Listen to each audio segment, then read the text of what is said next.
Okay, so a couple of things that I want to get out there for those of you who haven't been able to get to class. I'm going to try to get your annotated bibliographies back to you as quickly as possible because we are now entering week 11, which means we effectively have 4 more weeks of class with your final project being due in week 14. So I'm going to get those annotated bibliographies back to you so you at least have some sense of what you need to do for the final project, what needs to be changed about what you're working with, either conceptually or in your introduction, etc.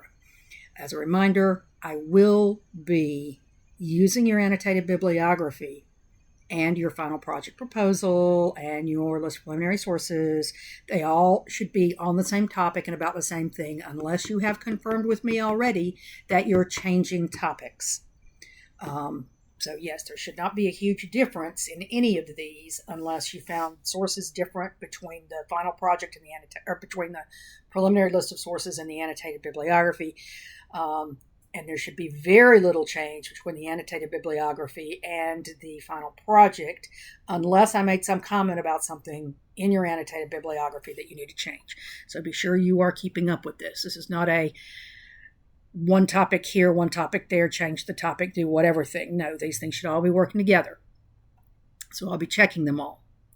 All right, so week 11, the topic was religions, transcendent and syncretic. And this goes back again to this discussion of the evolution in the classical age and into the post-classical age of religions, particularly the big ones, such as Christianity, the emergence of Islam, the emergence of Neo-Confucianism, and the various interpretations of Buddhism. All right, so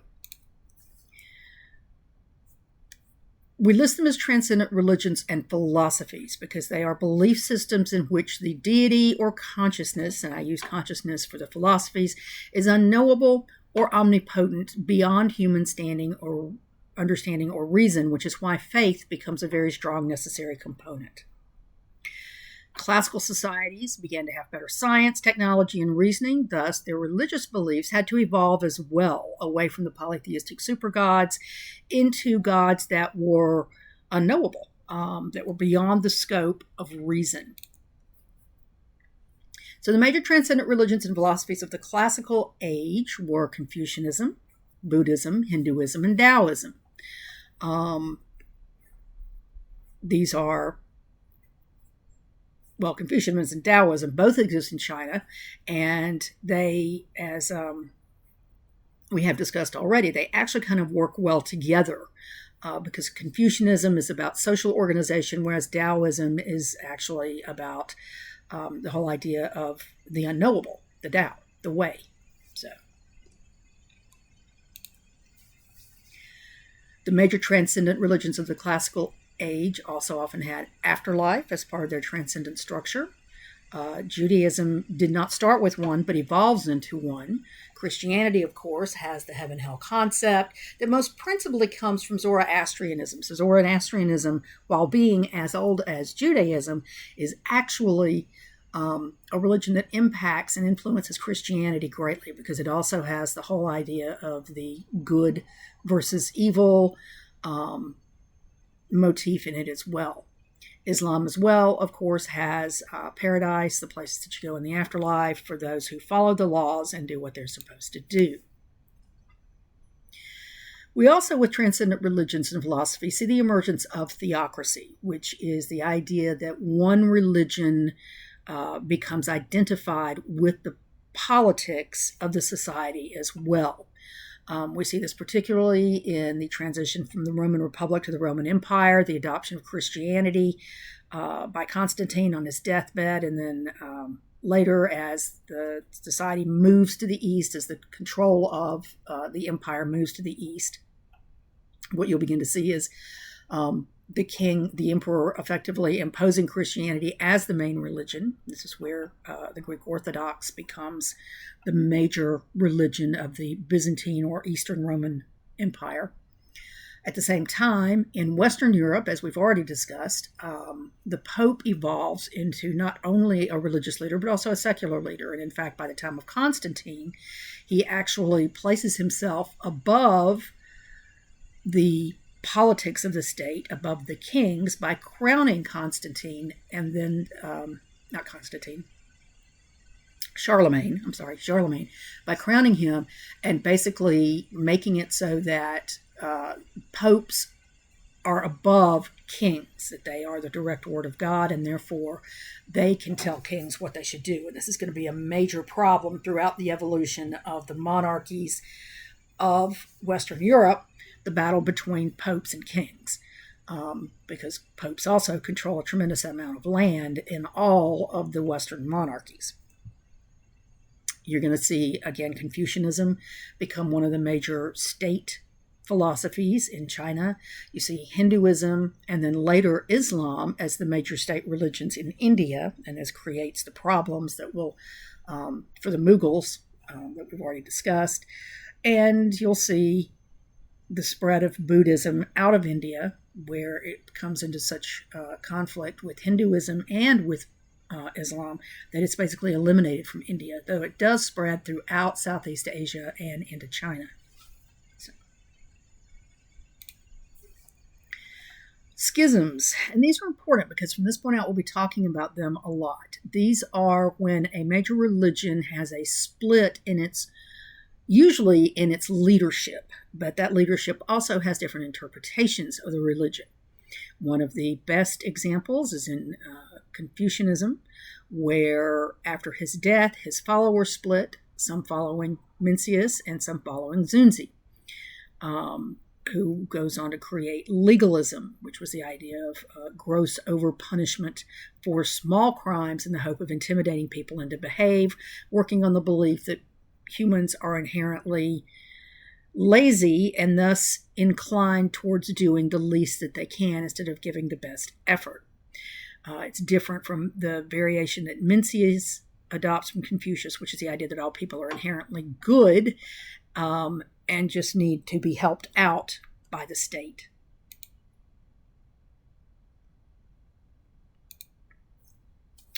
Buddhism sees the schism between Theravada and Mahayana, depending on basically where you are. One becomes more significant than the other. Hinduism sees a split with Jainism, where the idea is under Hinduism, the universe is created by Brahma. Under Jainism, the universe is eternal and cannot be created or destroyed. The Jains believe in complete non-violence and a lack of a class or caste system. That you achieve enlightenment by carrying as little karma as possible, as in you hurt absolutely nothing. Most Jains were afraid to walk across open ground because of the fear that they would step on a plant or step on an insect or do something harmful. Extreme Jains could not prepare their own food. Instead, people had to provide it for them. So this is a very, kind of like legalism, it's a very strict interpretation of the religion.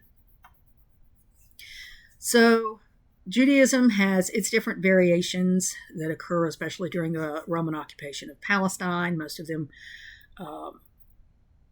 had to do with whether they were how they were going to adapt to the Roman empirical system and to Hellenism, the idea of Greek culture.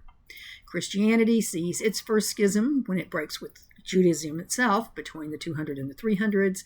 Then when the Council of Nicaea in 325 effectively requires one belief system, the idea that that there's only one God, but he coexists with his son Jesus, and that Jesus' nature is inherently divine as opposed to being human and divine. So many other groups, such as the Manichaeans, the Monophysites, the Marionites, and others, are forced to leave the Western and Eastern Roman Empire.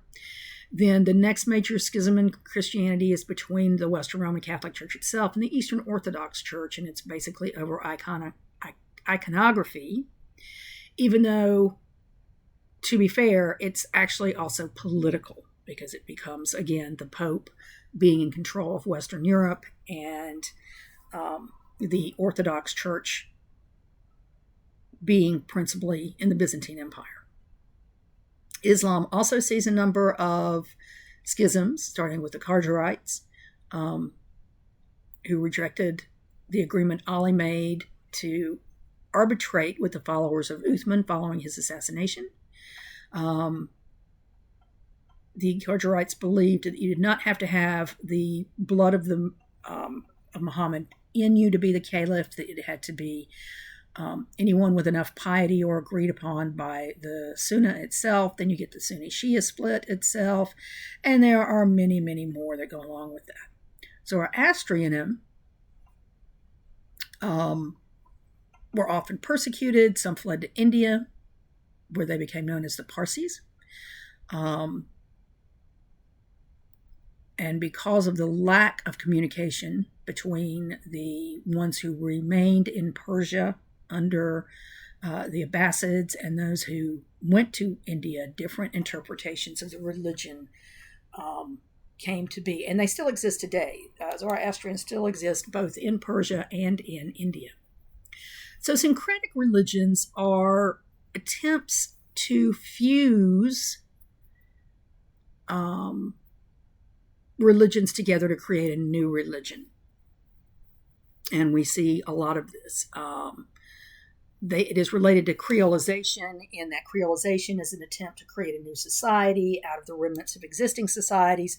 Syncretism is the concept of creating a new religion out of other religions. One that we see early on, of course, is the Roman adoption of the Greek pantheon. They basically keep the same gods and just change their name to effectively Latin names.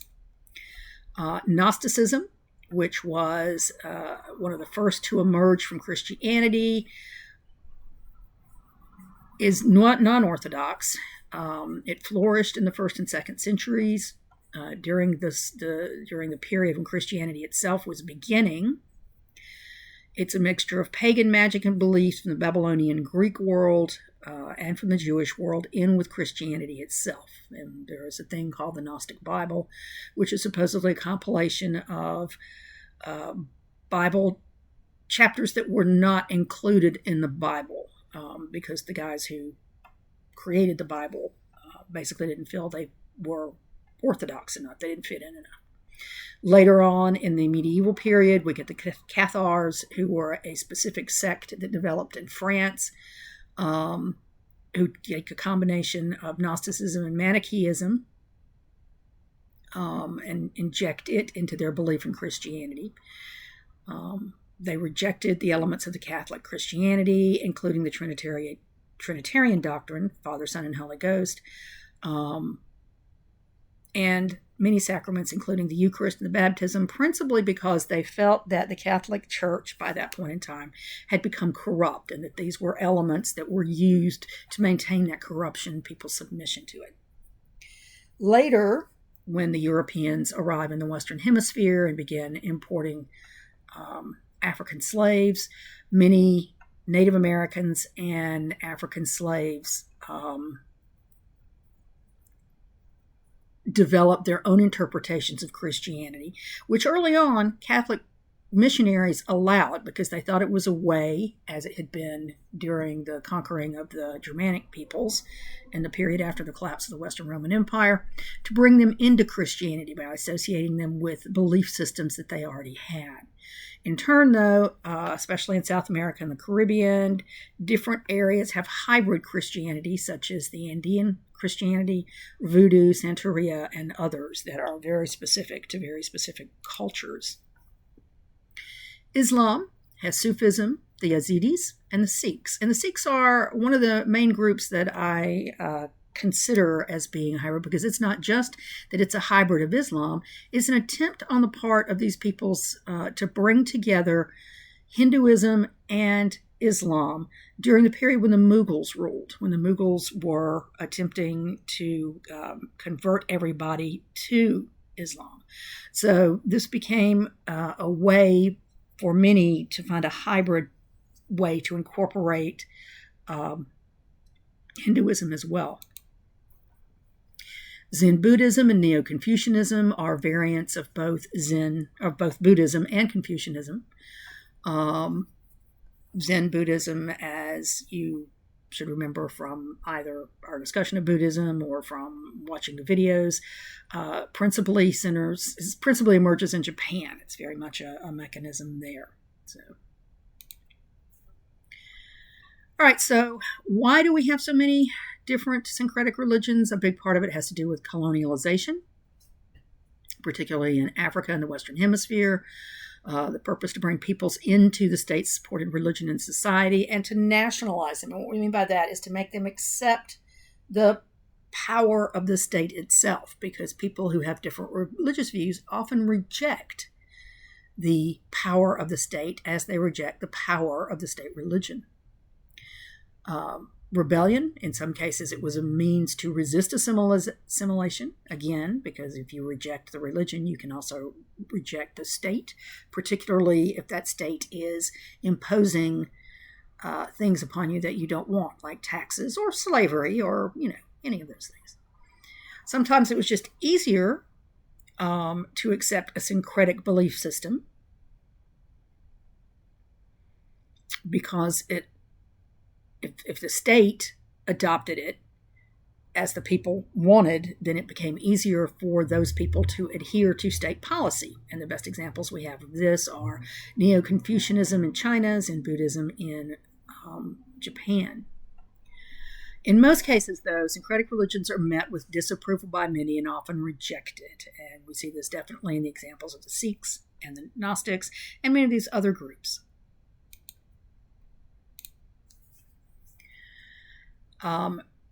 As we get into the expansion of Europe into the Western Hemisphere,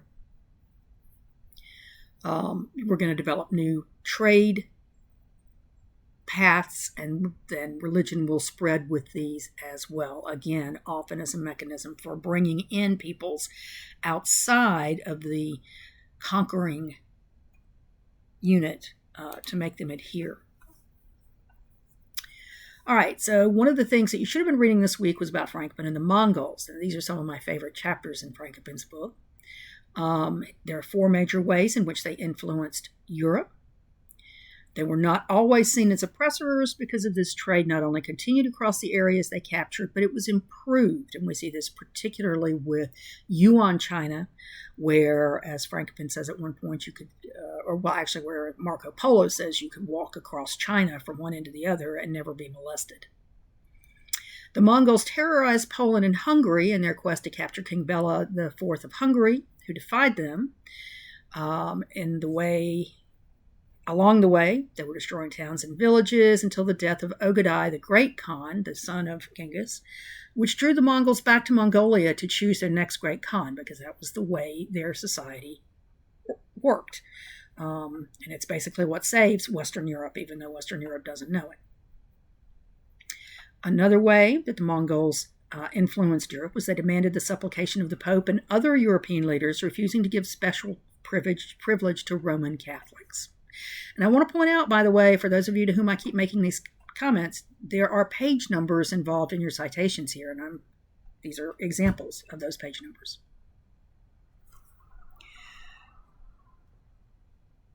Another way, and this is one of my favorites on page 162, is that they made different religious groups that had been divided on issues of orthodoxy negotiate new relations with each other because of their mutual fear of the Mongols. One example, the Armenian Church entered into discussions with the Greek Orthodox Patriarch in order to build an alliance and gain protection in the event of a future attack. And we'll see this continue into the Crusades when the Eastern Orthodox Church, the Greek Orthodox Church, reaches out to the Pope in Rome asking for help to keep or reconquer the lands, the Holy Lands that have been taken by Islam. The loss of the Crusader states in the Holy Land to the Mongols, who were only defeated from taking the whole of the area by the Mamluks of Egypt, which is interesting because that's 2 rival nomadic groups competing for the same territory. When the Mamluks were finally defeated by the Mongols in 1299, it ended the Christian European attempts to control it from that point out, and that's pretty much the end of the Crusades. There you go. While capturing and holding Jerusalem was wonderful in theory, in practice it was difficult, expensive, and dangerous. And so after being placed at the center of European consciousness for 2 centuries, the Holy Land quietly slipped out of view. The rise of the Italian city-states as major water-based merchants, especially in the Mediterranean. The Mongol style of dress, which becomes high fashion in Europe, particularly as trade continues. And reports from travelers and missionaries about the wealth of the East, which draws European attention and made them aware of their own poverty. And I think this is a particularly significant deal because it's part of what motivates European kings to begin to invest in science and technology. The rise in travel guides and advice books on how to get prices in the East for goods to be brought back and traded in Europe. The rise of the use of silver for currency, because that's pretty much what the Chinese would accept. And of course, the Black Death itself, which started in the Yuan dynasty in China. It led to high numbers of deaths, up to 1/3 of the population of Eurasia. And in Europe, it leads to all kinds of things. These are all quotes from Frankopan talking about the things that it leads to. But one of the principal things that it does is it leads to the renegotiation of economic status and class status between peasants and the elite, which is going to change many things in Europe and is going to begin it's going to become the end of feudalism, effectively. All right, Venice is going to become the prominent entry point for Eastern goods, meaning that it's going to go across water instead of across land, including pigments, which would become the fuel for Renaissance art. The Black Death leads to the collapse of the Yuan dynasty in China and the rise of the Ming dynasty, which is the longest reigning dynasty in Chinese history. It's also the one that financed Zheng He's voyages of exploration. It also leads to the collapse of the other Mongol Khanates throughout Europe, which gives rise to Timur's empire, once again creating an overland trade route from China back to the West. The collapse of Timur's empire leads to the credit crunch that impacted all of Eurasia in the 1400s, and it was exacerbated by the Little Ice Age. I point this out for those of you who are thinking about doing climate change. That affected crops and production. The Ottomans will sweep out of the steppes and remake Central Asia into the Ottoman Empire, finally taking Constantinople in 463.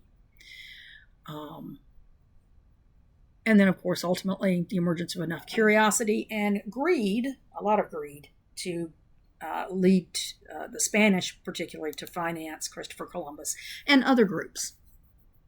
Europe could not have become Europe without the Mongols. And I think that's one of the big things that comes out of what Frankopan puts in here. But also, Europe could not have become Europe without the Black Death, which, again, ends basically feudalism and leads to the birth of interest in goods from the East and things that will change much of the way Europe operates. All right, here are the sources. Come on, here are the sources. A lot of Britannica in there, Gnosticism from the Jewish Virtual Library, Frankopan, of course. And when I made this PowerPoint, I was using Strayer, Nelson, and von Sivers as my principal textbooks. And then, of course, The Japanese Religions by Paul Watt. All right, so I encourage you to consider these ideas as you're prepping for the final, because there will be questions about these things on there, especially these big thinking questions, like how do people from different sides of the world impact each other? Things to think about. All right, if you have any questions, let me know. Otherwise, I will see you in class next week.